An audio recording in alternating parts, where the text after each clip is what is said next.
Hi guys! For today's video guys, ay ito na nga, maghahaponan na naman ako guys. Tapos ang ulam ko is udong. Yung udong guys, sa probinsya din kasi, udong yung tawag. Dito sa Maynila din pala, udong. So, yung natira akong bahaw, sasalin ko dito para hindi masayang. So yun guys, ito nga siya oh. Ito yung ulam ko guys. Eto nila. Baka mata ko. Ayan, udong. Ah, sarap. Init. Tipid ko sa lagayan oh. Tipid ko kasi sa hugasin. Ayan guys, yan yung udong. So hindi nakakaalam, yan yung udong guys. Yan. Yan yung udong. So guys, sobrang tipid, napakamura. So wait lang.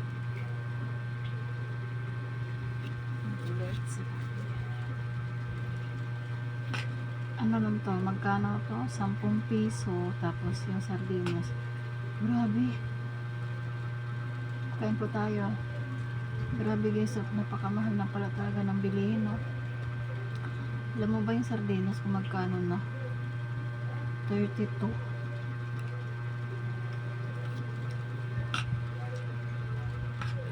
Sobra.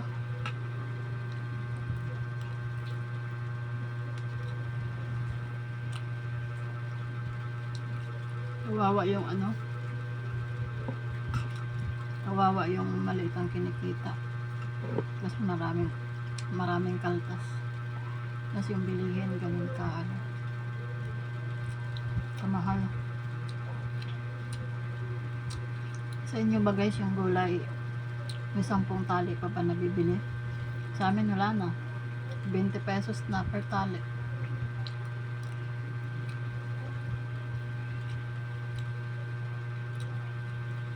Grabe. Kagaya ko ano, agency ako. Wait lang, palakasan ko yung brightness. Agency ako guys. Tapos pagdating ng 1 to 15, kaltas, alam niyo naman siguro, di ba? Kakaltasan ka ng SS, Pag-ibig PhilHealth. Pagdating ng 25, kaltasan naman yun kung may loan ka.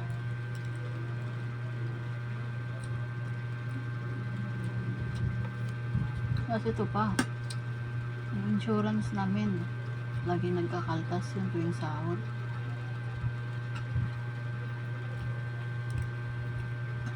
Pagdating ng sahod, may matira man, saktuhan lang. Minsan nga kulang, alam mo bakit? Kagaya ko, nangungupahan ako. O sa site ko guys, sa site ko ngayon, libre yung pagkain. Pero siyempre, isang beses ka lang kakain. Isang beses ka lang kukuha. Kung pwede kang kumuha, tinapay, kape, kung ano-ano man, pwede yun. Pero yung kain talaga na buffet ba tawag dun? Buffet. Isang beses lang yun. Siyempre, pag umuwi ka ng bahay, guys, hindi na pwedeng di ka kakain, di ba? Kagastos ka.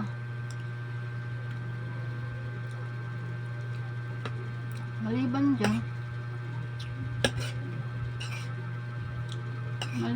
dyan, pamasahe mo.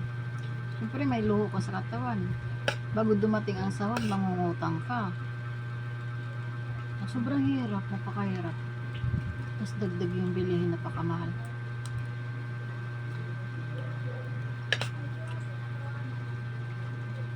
Gulat ako, sardinas 32.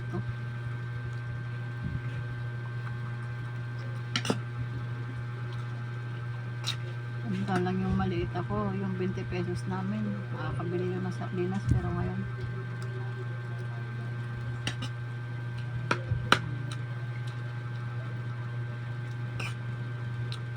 grabe. Ang asenso lang pala talaga yung mayayaman, pero tayong kaswa lang.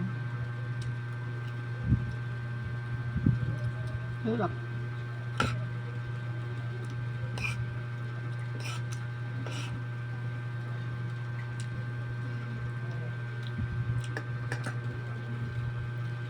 Sa akin kasi, pag sumahod ako ng 16, eh 1 to, yung 1 to 15 kasi, sahurin mo sa 25.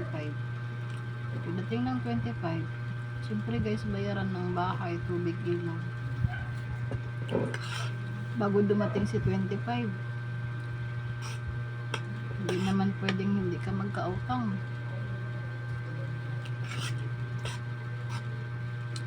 Kaya parang umiikot lang talaga, no?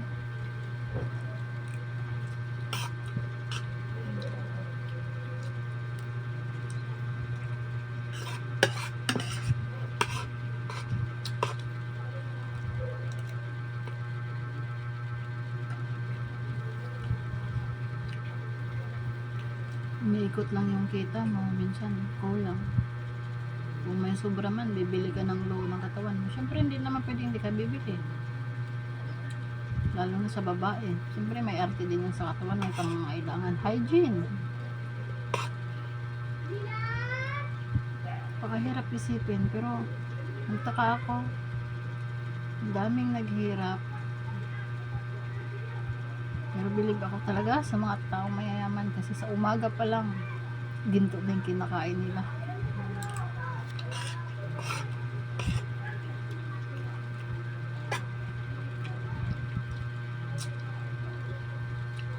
Doon kasi sa doon kasi sa site na pinasukan ko guys,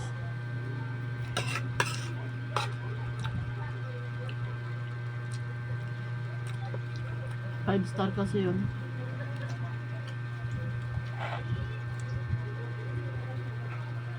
Nakikita mo na lang ang aga-aga ang kinakain nila, mahal. Kaya lamang pa rin talaga ang taong may angkang may angkan bang may ba, may kamag-anak na mayayaman kasi ma-adapt yan, masalin-salin. Kaya tayo yung walang walang kaya sa buhay, sige, trabaho. Tapos tayo pa yung maraming kaltas, no? Ang gulo ng kwento ko guys, pero totoo yun. Tayong mga kaswal, tayo yung maliit ang kita, tayo yung maraming kaltas.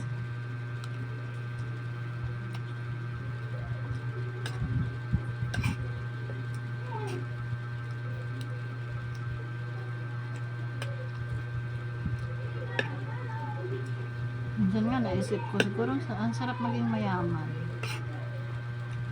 Kasi lahat ng gusto mo, lahat ng luho mo, mabibili mo.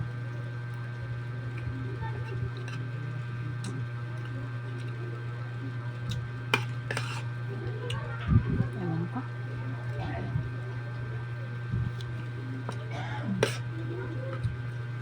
Basta ako, tagal ko ng buhay housekeeping, pero ang naiipon ko lang guys, sakit at pagod. Pero pera, wala akong naiipon. Kasi ang akala nila, pag nandito ka sa Maynila, may nagbibigay sa'yo. Hindi nila alam, pag nandito ka sa Maynila, lahat binibili.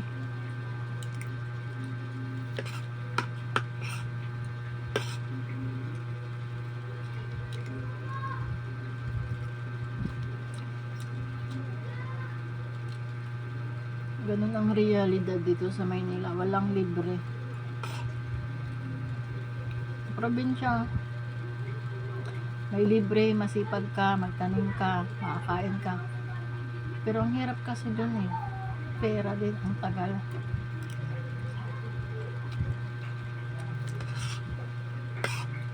Kaya maraming pumupunta dito sa Maynila para maghanap buhay.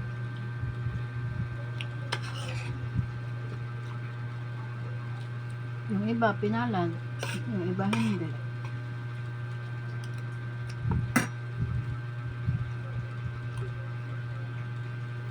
Minsan kasi unfair.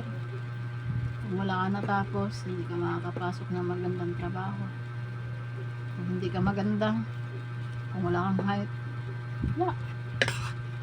Ganun yung realidad sa Pilipinas.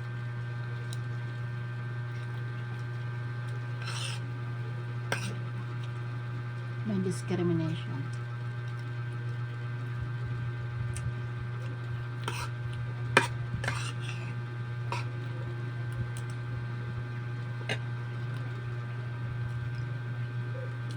Pag umidad ka ng 45 pataas, tapos pag mag-apply ka ng trabaho, parang mahirapan ka. Kasi wala na eh. Tanda ka na.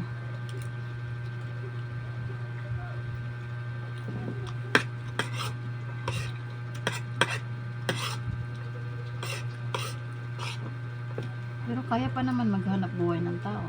Kaya pang magtrabaho. Bakit ayaw nilang tanggapin?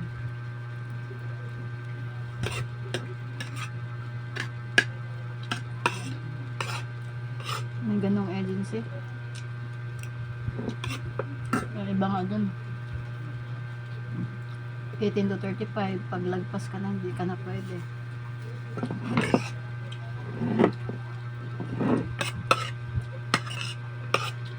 Kaya yung ibang agency na tumatanggap ng 40,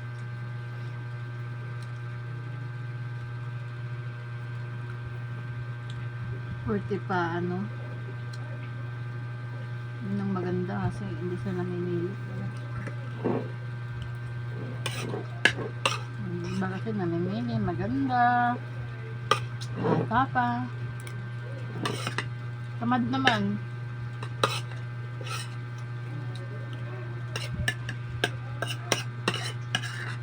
Critics lang yan sa trabaho. Ayaw nila kumuha ng may edad, ayaw nila maging matured.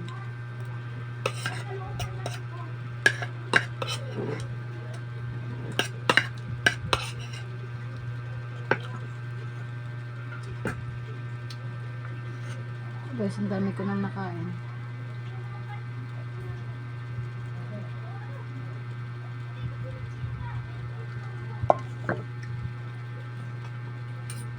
Dami ko nang nakain guys. Dami ko na rin sinasabi. Hindi ko alam kung tama ako doon. Hindi ko alam kung may magbabash. Okay lang.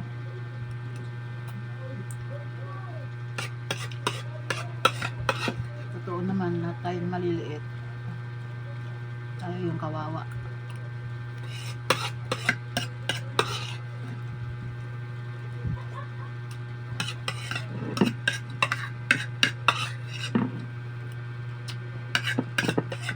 So guys, madami pa akong pagkain. Hindi ko alam kung uuwi yung kasama ko.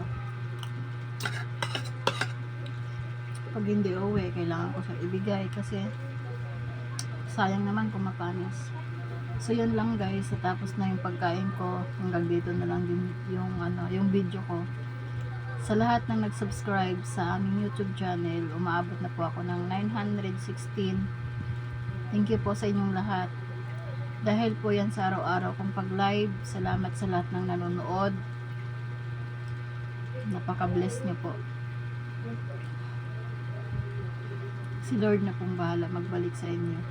Dahil din po sa inyo, kagaya niyan, umabot po ako ng 917. Kunti na lang po. Mararating ko yung pangarap kong 1K. Sana. Kaya guys, magpapasalamat ako sa inyong lahat. Si Lord nang bahala sa inyo. So hanggang dito na lang ang aking video. Wala na. Inaantok na kasi ako. Galing trabaho. Medyo pagod. Alam mo na, buhay housekeeping, puro lakad.